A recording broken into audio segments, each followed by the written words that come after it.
오늘 하나님께서 우리에게 주신 말씀은 갈라디아서 3장 19절로 29절까지의 말씀입니다. 그런즉 율법은 무엇이냐?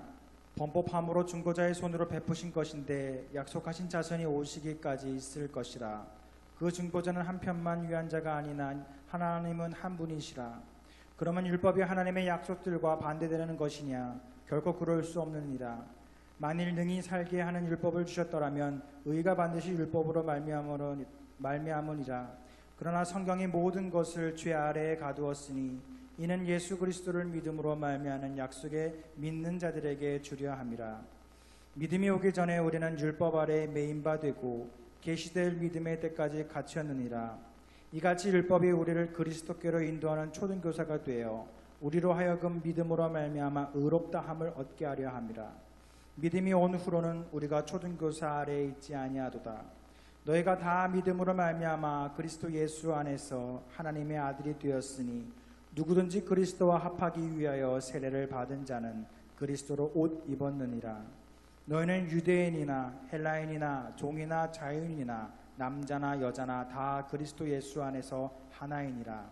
너희가 그리스도의 것이면 곧 아브라함의 자손이요 약속대로 유업을 이을 자니라. 아멘. 오늘 본문은 율법과 예수 그리스도에 관한 말씀입니다. 지난 3월 한 달 동안 청년부는 히브리서 말씀을 묵상했습니다. 히브리서가 전하는 교훈이 무엇이었습니까? 바로 예수 그리스도의 우월하심입니다. 그렇다면 예수님께서 얼마나 우월하십니까? 히브리서는 크게 4가지와 비교하면서 그것을 증명하고 있는데, 간단하게 다시금 말씀을 드리면 첫째 비교의 대상은 히브리서 1장과 2장에 있는 대로 천사들입니다. 천사들은 유대인들이 신성시하면서 숭배하는 존재입니다. 하지만 예수님께서는 이 천사들을 종으로 부리시는 분이시고 그들로부터 경배를 받으시는 분이십니다. 그러니 어떻습니까? 천사들의 주인, 곧 더 높으신 분이십니다. 이어서 두 번째 비교의 대상은 히브리서 3장 1절로부터 4장 13절 말씀에 있는 대로 모세나 여호수아와 같은 영웅들입니다. 모세가 어떻게 했습니까? 애굽에서 종살이하고 있는 이스라엘 자손을 해방시켰습니다. 또 여호수아가 무엇을 했습니까? 모세의 뒤를 이어서 40년 동안 광야를 유랑하고 있었던 이스라엘 자손을 약속의 땅 가나안으로 인도하여 드렸고 그 땅을 정복했습니다. 그래서 모세는 민족을 구원한 사람으로, 또 여호수아는 오랜 방랑을 끝내고 안식을 준 사람으로 유대인들에게 존경을 받고 있습니다. 하지만 예수님께서는 어떻게 하십니까? 몸만 구원하시지 않고 영혼까지 구원하십니다. 사람의 몸과 마음을 병과 귀신의 속박에서 해방시켜 주실 뿐만 아니라 영혼을 하나님의 나라로 인도하시고 이로 말미암아 참되고 영원한 안식을 주시는 것입니다. 그러니 어떻습니까? 영웅들보다도 더 위대하신 분이십니다. 또한 셋째 비교의 대상은 히브리서 4장 14절로부터 9장에 있는 대로 아론의 후손 제사장들입니다.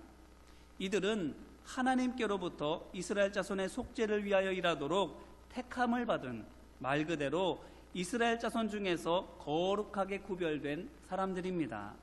따라서 이들은 모세나 여호수아와 같은 영웅들과는 어쩌면 급이, 차원이 다릅니다. 왜냐하면 모세나 여호수아도, 심지어는 왕조차도 속죄를 받으려면 이들의 침례로 제사를 드려야 하고, 그러는 동안 이들 앞에 무릎을 꿇고 머리를 숙이고 있어야 하기 때문입니다. 그런 점에서 제사장들은 사람으로서는 가장 뛰어나다 할 수 있습니다. 능력이 뛰어나서가 아니라 그들이 맡은 직분이 그 누구보다도 높기 때문입니다. 하지만 그럼에도 불구하고 이들의 제사가 어떻습니까? 완전하지 못합니다. 그래서 한 번의 제사로 죄를 다 속하지 못하는 거예요. 반면에 예수님께서는 어떻습니까? 단 한 번의 희생제사로 모든 사람의 죄를 모두 다, 그리고 영원히 씻어주신 줄로 믿습니다. 그러니 어떻습니까? 예수님께서는 제사장들보다도 더 뛰어나신 분이십니다. 마지막으로 넷째의 비교 대상은 히브리서 10장에 있는 대로 율법입니다. 율법이 무엇입니까? 모세를 통해서 주신 하나님의 법으로 눈에 보이지 않는 하나님께서 주신 눈에 보이는 것입니다. 그러므로 율법이 어떤 것입니까? 신이신 하나님과 피조물인 사람을 이어주는 다리, 곧 매개체인 동시에 하나님께서 정말로 살아계신다라는 살아있는 증거물입니다. 그러니 얼마나 값진 것입니까? 그런데 그뿐만이 아닙니다. 율법은 천국으로 가는 지도요, 천국문을 여는 열쇠도 됩니다. 왜 그렇습니까? 그대로만 하면 구원받기 때문입니다. 자, 이것을 통해서 무엇을 할 수 있습니까? 율법은 세상에 존재하는 것 중에서 가장 귀할 뿐만 아니라 완전한 것이다 라는 것입니다. 세상에 하나님께서 직접 주신 것이 어디 있어요? 직접 만들어 주신, 보이지 않는 하나님께서 막 주신 보이는 것이 세상에 어디 있어요? 율법밖에 없지 않습니까? 그렇기 때문에 세상에 있는 그 모든 것 중에서 가장 귀하고 존귀하고 완전한 것이 되는 것입니다. 그런데 예수님께서는 어떻습니까? 사랑은 율법의 완성이니라라고 하는 로마서 13장 10절의 말씀에서 알 수 있는 것처럼 하나님의 사랑으로 세상에 오신 예수님께서 곧 율법의 완성이 되십니다. 그러니 어떻습니까? 예수님께서는 율법보다도 더 귀하고 완전하신 분이시지 않습니까? 이와 같이 히브리서는 예수님에 대하여, 예수님의 우월하심에 대하여 증언하고 있습니다. 왜 그렇지요? 그것은 지난 시간에 말씀드린 대로 유대교에서 기독교로 개종했지만 믿음으로 사는 것이 너무나도 어렵고 고되어서 핍박이 너무나도 두렵고 죽는 것이 겁이 나서 다시 유대교로 돌아가려고 하는 유대인 성도들로 하여금 내가 믿는 예수님께서 정말로 믿을 만한 가치가 있는 분이라는 것을 깨닫고 돌이키게 하기 위해서입니다. 자, 그런데 이 말을 누가 하고 있었다고요? 바울이나 바울의 동역자 중에 하나입니다. 이 말인즉슨 이방인 전도에 힘쓰므로 말미암아 유대인 성도들로부터 미움을 받고 있는 사람이 자기와 반대편에 있는 유대인 성도들을 향해서 나와 같이 신앙생활을 하자고, 여러분이 신앙생활을 잘할 수 있도록 내가 도와주겠노라고 하고 있다는 것입니다. 이제 이 말씀으로 우리 자신을 돌아보기를 바랍니다. 지난 한 달 동안 히브리서를 읽고 묵상하면서 무엇을 깨달았습니까? 어떤 것이 가장 마음에 와 닿으셨습니까? 예수님께서 정말로 모든 사람들보다 뛰어나시고 세상에 있는 그 무엇보다도 귀하시며 완전하시다라는 것입니까? 또 히브리서 11장에 있는 것처럼 믿음으로 사는 것이 이론상으로만 아니라 실제로도 가능하다라는 것입니까? 저는 예수님의 위대하심에 대하여 다시 한번 알게 된 것도 좋았고, 믿음의 삶이 결코 불가능하지 않다라는 것을 다시금 확인한 것도 좋았지만, 무엇보다도 히브리서의 저자에, 곧 배척받는 사람이 자기를 미워하는 사람들에게 같이 믿음의 길을 걷자라고, 내가 도와주기 위해서 하루라도 빨리 여러분께 가고 싶다라고 말하는 것에 큰 감명과 도전을 받았습니다. 이 사람을 보십시오. 예수님 같지 않습니까? 나를 배척하고 있는데, 반기지 않는데, 그럼에도 불구하고 다가가서 어떻게든 도와주려는 사람, 함께 믿음의 삶을 살아가며 그가 믿음의 삶을 온전하게 살아갈 수 있도록 돕겠다라고 하는 것이 예수님의 모습 같지 않습니까?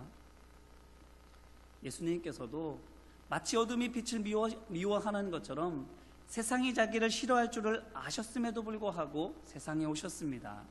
오셔서 멸시와 조롱을 받으셨지만, 심지어 3년 동안 동고동락했던 제자들도 배신했지만 그럼에도 불구하고 끝까지 사랑으로 섬겨주셨습니다. 그리고 하늘 올라가시는 그 순간까지도 제자들과 함께 하시면서 그들에게 하나님의 나라의 일을, 복음을 가르쳐 주셨습니다. 그런데 이 사람이 히브리서를 써서 유대인들을 격려하고 있고, 더 나아가서 어떻게든 그들에게 다가갈 길을 구하고 있는 이 사람이 그와 똑같지 않습니까? 그러면 무엇이 이 사람으로 하여금 그렇게 하게 했을까요? 예수님의 사랑 때문인 줄로 믿습니다. 예수님께서 나를 얼마나 사랑하셨는지, 그리고 지금도 나를 얼마나 사랑하고 계시는지 깨달았기 때문인 것입니다. 그 사랑이 미움도 이기게 합니다. 그 사랑이 핍박도 견디게 합니다. 청년 여러분, 그리고 성도 여러분, 여러분들은 어떻습니까? 바라기는 예수님의 사랑을 다시금 깨닫는 우리 모두가 되기를 주님의 이름으로 기원합니다. 그래서 흔들리고 있는 믿음의 형제자매들 붙들어주고 어둠 속에 있는 일들을 빛으로 인도하는 데에 한 마음 되어 함께 섬기게 되기를, 그래서 같이 구원의 기쁨을 누리는 우리 모두가 되기를 주님의 이름으로 축원합니다. 이어서 이번 4월에는 갈라디아서와 야고보서를 우리는 묵상하게 됩니다. 원래는 3월 30일인 지난 주일에 묵상집을 우리 청년들에게 나누어 주어야 했는데 토요일까지 오기로 했던 택배가 오지 못했습니다. 그래서 지난 주일에 나눠주지 못하고 오늘 나눠주게 되었습니다. 그래서 부득불 지난 시간에 우리 청년부 회장님을 통해서 청년들에게 휴대폰 어플을 다운받아서 보도록 했는데 우리 청년들 어떠세요? 보셨어요? 그렇게 자신 있게 고개를 절레절레 흔들면 제 마음이 너무 아플 것 같아요. 저도 휴대폰 어플을 다운받아서 매일 말씀을 묵상했는데 보다 보니까 어쩌면 이것이 우연은 아니겠구나 하는 생각이 들었습니다. 왜냐하면 우리가 지난 한 주 동안 묵상했어야 될 말씀이 갈라디아서 1장 1절로부터 3장 18절 말씀인데 그 말씀이 크게 두 가지, 곧 예수 그리스도 외에는 다른 복음이 없다라는 것, 그리고 의인은 믿음으로 말미암아 살리라 하는 이것이기 때문입니다. 그렇기 때문에 제가 느끼게 된 것이 무엇인가 하면 이게 우연이 아닐 수도 있겠구나. 어쩌면 이제 우리가 하나님의 말씀을 읽기 시작하니까, 하나님의 말씀을 매일같이 읽고 그 말씀을 붙들며 살아가기를 결단하니까 사단이 우리 청년들로 하여금 어떻게든 복음을 생각하지 못하게 하려고 하는 것이 아닐까 하는 생각이 들었습니다.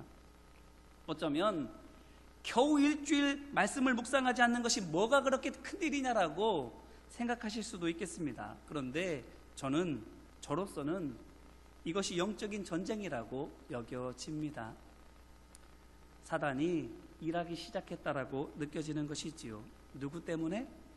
말씀을 읽는 청년들 때문에, 말씀을 읽고 그 말씀에 따라서 살아가려고 결단하는 청년들 때문에. 어쩌면 그 수가 겨우 한두 명일 수도 있습니다. 그런데 하나님을 체험한 사람들을 생각해 보시기를 바랍니다. 모세 한 사람 때문에 민족이 변화되었습니다. 말씀에 붙들린 바울 한 사람 때문에 수많은 영혼이 하나님께로 돌아오게 되었습니다. 이것을 생각하면 한두 사람, 결코 적은 수는 아닙니다. 그 한두 사람으로 말미암아 가정, 일터, 세상, 교회가 바뀌어지는 역사가 일어나게 되기 때문입니다. 그 사람들로도 하나님께서는 얼마든지 많은 일들을 하실 수 있기 때문이지요. 그러니 사단이 바빠질 수밖에 없지 않겠습니까? 그러니 우리가 이제는 어떻게 해야 될까요? 택배기사도 사람인데 실수할 수 있는 거지, 우연하게 된 일을 가지고 너무 민감하게 생각하시네 하며 대수롭지 않게 생각하고 말씀 읽기를 소홀히 해야 하겠습니까? 아니면 이것을 영적 전쟁의 신호탄이라고 보고 깨어 기도하고 말씀 읽기를 사모해야 되겠습니까? 바라기는 말씀을 읽고 묵상하기를, 깨달은 말씀을 붙들고 기도하며 우리의 삶을 믿음으로 정복해 나아가게 되기를 주님의 이름으로 기원합니다. 좋든 싫든, 원했든 바라지 않았든 전쟁은 시작됐습니다. 기왕 시작했으면 어떻게 해야 됩니까? 이겨야죠. 이기고 면류관과 상급을 받아야 될 줄로 믿습니다. 태풍이 불어오는 것 힘들고 고단한 일이지요. 바라지 않는 일이지요. 하지만 그 태풍이 바다를 풍요롭게 만들지 않습니까? 마찬가지로 영적 전쟁도 우리가 바라지 않는 것이지만, 싸우기 버겁고 힘든 것이지만 그것을 통해서 우리가 어떻게 됩니까?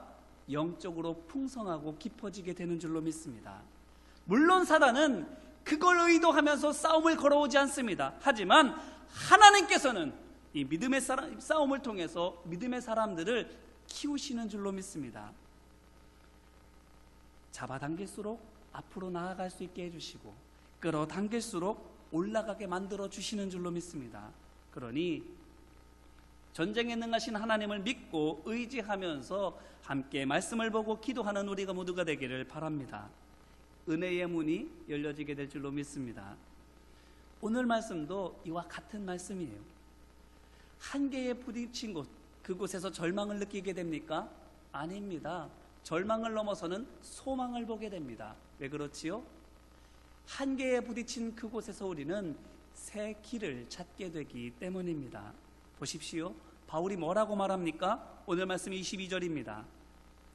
그러나 성경이 모든 것을 죄 아래에 가두었으니 이는 예수 그리스도를 믿음으로 말미암는 약속을 믿는 자들에게 주려 함이라. 아멘. 여기서 말하고 있는 성경은 율법을 뜻합니다. 그렇기 때문에 성경이 모든 것을 죄 아래에 가두었다라고 하는 이 말은 달리 말하면 율법이 모든 사람을 죄인으로 만든다라는 것입니다.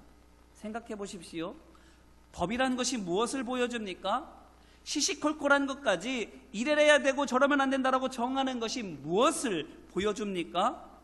그만큼 사람이 악하다라는 것을 보여주지 않습니까?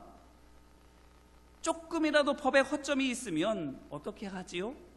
작은 틈새로 물이 새어나가는 것처럼 법망의 그 작은 틈을 이용해서는 죄를 짓습니다. 그러고는 내가 뭘 잘못했는데 뻔뻔하게도 시치미를 뚝 떼지요. 이렇게 틈이 보이는 대로 죄를 짓습니다. 이게 사람이라는 거예요. 그렇기 때문에 율법도 어떻습니까? 10개의 계명밖에 없었습니다. 10계명이에요. 그런데 그 계명이 어떻게 되는 것입니까? 무궁무진하게 늘어나게 되는 거예요. 왜? 그 말씀 그대로 지키면 되는데 어떻게든 그 말씀을 피해서 죄를 짓기 때문이죠. 그러니까 법이 점점 더 세밀해지게 되는 거예요. 그렇기 때문에 법으로 세상을 구원하려면 어떻게 할 수밖에 없는 것입니까? 더 높은 법의 담을 쌓아야 됩니다. 징계의 칼날도 더 날카롭게 세워야 됩니다. 또 더 촘촘하게 규정의 창살을 둘러야 됩니다. 그렇게 우리로 하여금 옴싹달싹 못하게 가두어 놓아야만 되는 거예요. 그런데 그런다고 됩니까? 법의 담을 높이 쌓고 징계를 날카롭게 하고 규정의 창살들을 촘촘하게 한들 우리를 가둘 수 있겠느냐라는 거예요. 율법을 제 아무리 갈고 닦아도 그곳으로 사람을 꽁꽁 묶어놓을 수 없습니다. 왜지요? 우리의 마음은 메어지지 않기 때문입니다. 그렇기 때문에 법으로는 사람이 죄인 되는 것을 막을 수가 없습니다. 율법을 지킴으로써는 우리가 구원받을 수가 없는 것입니다. 그렇다면 율법이 궁극적으로 사람을 구원에 이르게 하지 못한다면 율법이 쓸모없는 것입니까? 아닙니다. 한 가지 중요한 역할을 가지고 있지요. 무엇이지요? 오늘 말씀 24절입니다. 이같이 율법이 우리를 그리스도께로 인도하는 초동교사가 되어 우리로 하여금 믿음으로 말미암아 의롭다함을 얻게 하려 함이라. 아멘. 곧 예수님께로 인도하는 역할을 하고 있는데 어떻게 일을 합니까? 바로 율법으로서는 구원받지 못한다라는 것을 절실하게 깨닫게 함으로써입니다. 율법의 한계를 느끼게 해서 이걸로는 도무지 답이 없구나라고 생각하게 하는 것에 의미가 있다라는 것입니다. 율법의 한계를 느끼면 어떻게 됩니까? 그제서야 비로소 예수님을 찾아오게 되는 거예요. 예수님을 찾아온 한 청년을 생각해 보시기를 바랍니다. 누가복음 18장 18절 21절 말씀을 보니 어렸을 때부터 계명을 다 지켜 행했다라고 하는 한 청년이 예수님을 찾아옵니다. 그가 왜 예수님을 찾아왔습니까? 누가복음 18장 18절 말씀입니다. 어떤 관리가 물어 이르되 선한 선생님이여 내가 무엇을 하여야 영생을 얻으리이까? 아멘. 이 말을 통해서 우리가 무엇을 할 수 있습니까? 첫째는 이 사람은 율법의 조항들을 열심히 지켰음에도 불구하고 구원의 확신이 없었다라는 것입니다. 또한 둘째는 이 사람이 예수님께 구원의 열쇠가 있다라고 느꼈다라는 것입니다. 어떻게 그가 이것을 느끼게 되었을까요? 어쩌면 그가 예수님께서 병을 고치시고 귀신을 쫓아내시는 것을 보았기 때문일 수 있습니다. 왜냐하면 당시 대부분의 유대인들의 믿음으로는 병과 귀신은 죄의 결과이기 때문입니다. 그런 사람들이 예수님께서 병을 고치시고 귀신을 쫓아내시는 것을, 죄의 저주를 풀어주시는 것을 무엇으로 이해하겠습니까? 더욱이 율법을 잘 지켰음에도 불구하고 여전히 내가 죄인이라고 느끼고 있는, 그래서 언제라도 내가 병에 걸릴 수 있다, 언제라도 귀신에 들릴 수 있다라고 염려하고 있는 그 청년이 어떻게 생각하겠습니까? 저분이 내 죄의 문제를 해결해 주실 분이야라고, 저분에게 구원의 열쇠가 있겠구나라고 하지 않겠습니까? 바로 이런 이유로 청년은 예수님을 찾아온 것입니다. 율법으로는 구원의 확신을 얻을 수가 없어서. 그런데 율법의 한계를 느껴서 예수님을 찾아왔지만 그 청년이 어떻게 되었습니까? 구원 받았습니까? 아니지요. 예수님께서 내 재물을 다 팔아 가난한 사람에게 나누어 주고 너는 나를 따르라고 말씀하셨는데, 재물을 내려놓지 못해서는 구원의 문 앞에서 발걸음을 돌리고 말았습니다. 재물을 포기하는 대신 하나님의 나라를 포기한 것이지요. 그렇기 때문에 이런 것을 통해서 우리가 무엇을 할 수 있습니까? 구원받기 위해서는 예수님께로 나아가는 것도 중요하지만 또 무엇도 중요하다고요? 버려야 된다라는 것입니다.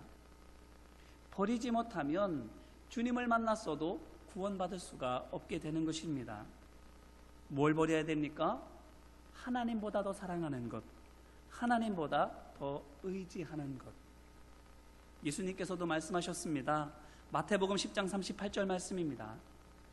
아버지나 어머니를 나보다 더 사랑하는 자는 내게 합당하지 아니하고 아들이나 딸을 나보다 더 사랑하는 자도 내게 합당하지 아니하다 말씀하셨습니다.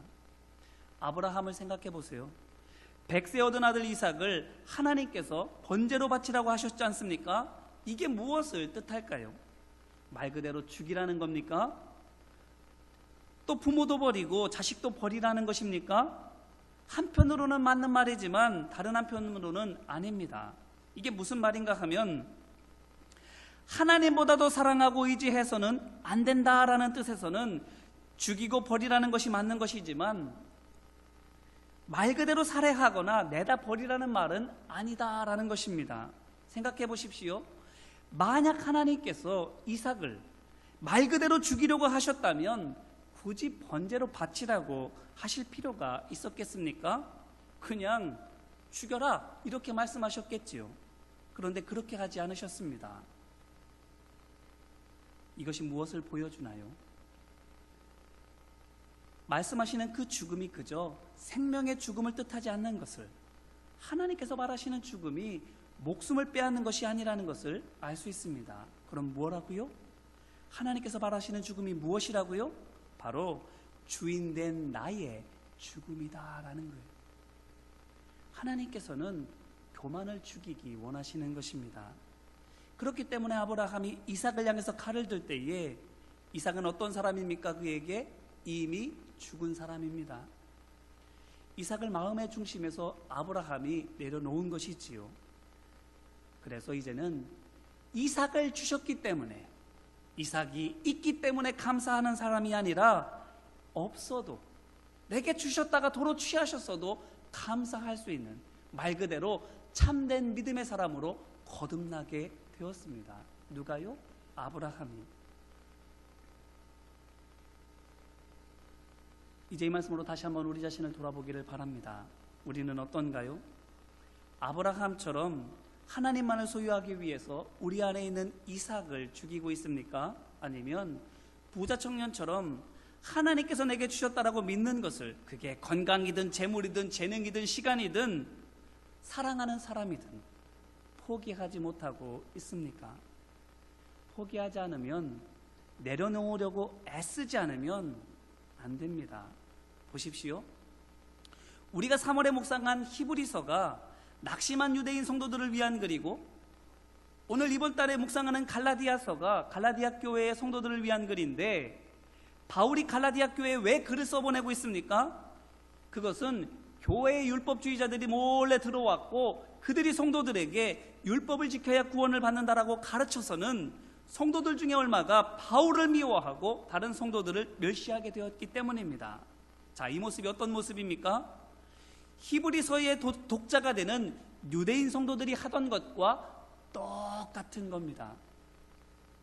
갈라디아 교회 성도들도 율법주의자들로 말미암아 율법주의자들의 가르침으로 인해서 바울을 미워하고 있고 복음을 미워하고 있는 유대인 성도들과 똑같은 일들을 하고 있는 겁니다.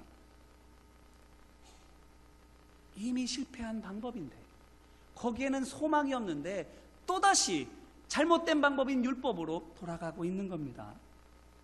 하나님의 은혜로 말미암아 율법에서 복음으로 돌아왔는데 다시 실패할 수 없는 율법을, 낙심할 수밖에 없고 다투고 분열할 수밖에 없는 사람의 방법을 붙들고 있는 겁니다. 자, 이것이 무엇을 보여주는 것입니까? 맹수가 한 번 물었던 먹이를 쉽게 놓지 않는 것처럼 사단도 한 번 자기의 종되었던 사람을 쉽게 내어줄 리가 없다라는 겁니다. 우리가 노력하지 않으면, 정말 마음으로 결단하고 하나님의 도우심에 힘입어서 노력하지 않으면 안 됩니다. 안 돼요. 안 됩니다. 오직 복음으로 살려고, 예수 그리스도를 믿는 믿음 안에서만 살려고 결단하고 노력해야 됩니다. 그렇지 않으면 예수님께 나아가는 것도 어렵고 예수님 앞에 섰었어도 포기하지 못해서 등 돌리는 일들을 우리는 매번 반복할 수밖에 없는 거예요. 누구처럼? 히브리서의 독자가 되는 유대인 성도들처럼, 오늘 말씀 속에 나오는 갈라디아 교회 성도들처럼 성령으로 시작했다 육체로 마치는 어리석음을 우리도 똑같이 반복할 수밖에 없는 거예요. 그러므로 바라기는 은혜로 받은 이 믿음의 길을 놓치지 않는 우리 모두가 되기를, 교만과 욕심은 버리고 복음은, 하나님의 말씀은, 십자가는 꼭 붙드는 우리 모두가 되기를 주님의 이름으로 기원합니다. 그래서 주신 이 길 위에서 은혜와 복을 풍성하게 누리고 그것을 아낌없이 나누고 베푸는 삶을 통해서 하나님께는 영광을 올려드리고 우리에게는 믿음의 표적이 쌓여지고 믿음의 유산을 쌓아가는 삶이 되시기를 주님의 이름으로 축원합니다. 네, 말씀을 붙들고 함께 기도할까요? 이 시간 먼저는 회개하는 마음으로 함께 기도하기를 원합니다. 눈을 감고 가만히 생각해 보세요. 어떻습니까? 내가 공로가 있어서, 어떤 자격이 있어서 예수 그리스도를 믿고 구원받게 된 것이 아니라 그저 하나님의 은혜였는데, 깨달게 된 것도 하나님의 은혜요, 교회로 발걸음을 옮기게 된 것도 하나님의 은혜인데, 그 하나님의 은혜를 자꾸 율법으로, 어떤 사람의 노력으로, 공로로 바꾸어가고 있지는 않습니까? 그래서 열심히만 하려고 하고 수고하려고만 하고 있지는 않는지요? 바울을 통해서 우리에게 주시는 말씀은 끊임없이 우리가 은혜 받은 사람이라고, 하나님의 사랑을 받은 사람이라고, 없는 것을 나누어 주는 것이 아니라, 내 것을 나누어 주는 것이 아니라 받은 것을 나누어 주는 것이라고, 내 것이 아니라 하나님의 것을 나누어 주는 것이라고. 그렇기 때문에 인색할 수 없다고, 아까워할 이유가 아무것도 없다고 우리에게 말하고 있습니다. 하지만 그럼에도 불구하고 아까운 마음이 든다면, 주님보다는 세상의 것들을 더 눈과 귀를 기울이고 있다면, 이 시간 회개하는 마음으로 함께 기도하기를 원합니다. 같이 기도하겠습니다. 사랑과 은혜 많으신 아버지 하나님, 율법 속에 살고 있었던 우리가 하나님의 은혜로 복음으로 들어왔습니다. 믿음으로 사는 삶으로 들어왔습니다. 그런데 복음으로 살기보다는 다시금 율법으로 사는, 세상의 생각, 세상의 방법으로 살아가는 우를 범하고 있는 때가 너무나도 많이 있습니다. 그래서는 복음의 열매를 거두는 것이 아니라 성령의 열매를 맺는 것이 아니라 사람의 생각이, 사람의 냄새가, 사람의 다툼, 사람의 분열, 사람의 자만과 욕심이 우리 삶 속에 열매로 맺혀지는 것들을 보게 될 때가 너무나도 많이 있습니다. 아버지 하나님, 그와 같은 삶을 우리가 살아가고 있지는 않은지 스스로를 돌아봅니다. 주님, 불쌍히 여겨주시고 은혜와 자비, 긍휼을 베풀어 주옵소서. 교만했던 마음을 불쌍히 여겨주시고 무지했던 생각을 불쌍히 여겨주시고 성령의 지혜, 하나님의 은혜를 다시금 회복할 수 있도록 도와주옵소서. 또한 이어서 간구하며 기도하기를 원합니다. 주님, 주님께로 나아가는 용기가 있게 하옵소서. 주님을 택하는 지혜가 있게 하옵소서라고 성령의 도우심을 이 시간 간구하겠습니다. 함께 기도하겠습니다. 사랑과 은혜 많으신 아버지 하나님, 하나님께로 나아가는 것, 예수 그리스도께로 나아가는 것, 내 생각, 내 방법, 내 의지대로 되지 않습니다. 예수님을 만나고서도, 구원의 열쇠를 손에 쥐고서도 그 문 앞에서 등 돌려 떠나는 것도 내 생각, 내 의지, 내 노력대로 되지 않습니다. 하나님께서 함께 해주시고 성령께서 도와주셔야만 감당할 수 있음을 이 시간 고백하오니 주님, 도와주옵소서. 나와 함께 해주시고 내 생각을 바꿔주시고 내 의지를 사용하여 주시고 내 육신을 이끌어 주셔서 주님께로 인도하여 주시옵시고 그 문 앞에서 등 돌리지 않고 그 문을 따고 들어가 주님과 함께하며 주님과 동행하는 삶을 살아갈 수 있도록 주님 도우시고 인도하여 주시옵소서. 성령의 지혜로 하나님 말씀 깨닫게 하여 주시옵소서. 성령의 주시는 담대함으로 주님께로 나아가며 주님과 동행하는 삶을 살아갈 수 있도록 도우시고 인도하여 주시옵소서. 믿음의 선진들을 통해서 하나님의 백성들을 통해서 소망을 얻게 하여 주시옵시고 그들이 하나님의 은혜로 그와 같은 삶을 살았다면 나도 하나님의 은혜로 말미암아 그와 같은 삶을 살 수 있음을 고백하며 그 삶으로 한 걸음 한 걸음 나아갈 수 있도록 주님 도와주옵소서. 마지막으로 또한 결단하며 기도하기를 원합니다. 주님, 내가 그 안에 그가 내 안에 있으면 많은 열매를 맺는다고 주님 말씀하여 주셨는데 주님, 무언가를 하려고 하기보다는 내가 그저 말씀 안에 있기를 원합니다. 주님, 내가 말씀 안에 있기를 결단합니다. 예수 그리스도 안에 말씀 안에 있기를 결단하오니 주님, 말씀으로 역사하여 주시고 지혜로 역사하여 주시고 내 삶을 이끌어 주옵소서라고 이 시간 말씀을 읽고 묵상하고 말씀대로 순종하며 살아가기를 결단하며 함께 기도하겠습니다. 은혜와 사랑 많으신 아버지 하나님, 하나님의 말씀 생명의 말씀입니다. 그 말씀 손에 쥐고도 읽지 않는 어리석음이 우리 가운데 있다면, 생명의 열쇠를 쥐고서도 죽음의 길을 가고 있다면 주님, 우리를 불쌍히 여겨주시고 이 시간 다시 그 말씀을 통해서 결단합니다. 내가 그리스도 예수 안에 있겠습니다라고, 말씀 안에 있겠습니다라고. 포도나무 가지가 줄기에 붙어있음으로 말미암아 열매를 맺는 것처럼 내가 예수 그리스도에 붙어있겠습니다라고 이 시간 결단합니다. 매일매일 음식 먹는 것은 하면서도, 매일매일 공부하면서도, 매일매일 일하면서도 영원한 생명을 위한 삶은 등한시하고 있는 우리의 어리석음이 있다면 주님 불쌍히 여겨주시고 새롭게 결단한 우리의 심령 가운데 주님 함께하여 주셔서 말씀 있기를 힘쓸 때에 주님 지혜 허락하여 주셔서 말씀대로 순종하며 살아갈 때에 그 말씀이 진리인 것을 우리 삶의 표적으로 보여지게 하여 주시옵시고 그 말씀을 붙들고 담대하게 순종하며 따라가게 될 때에 승리의 역사가 있게 하여 주시옵소서. 기드온의 승리가 있게 하여 주시옵시고 다윗의 승리가 있게 하여 주시옵시고 엘리사의 영광이 우리 가운데 있도록 아버지 하나님 함께 하여 주시옵소서. 결단하는 심령들마다 순종하며 따라가는 하나님의 백성들마다 아버지 하나님 함께 하여 주셔서 말씀으로 말미암아 새롭게 되는, 강건하게 되는, 온전하게 되는 우리 모든 청년들, 성도들 될 수 있도록 도와 주시옵소서.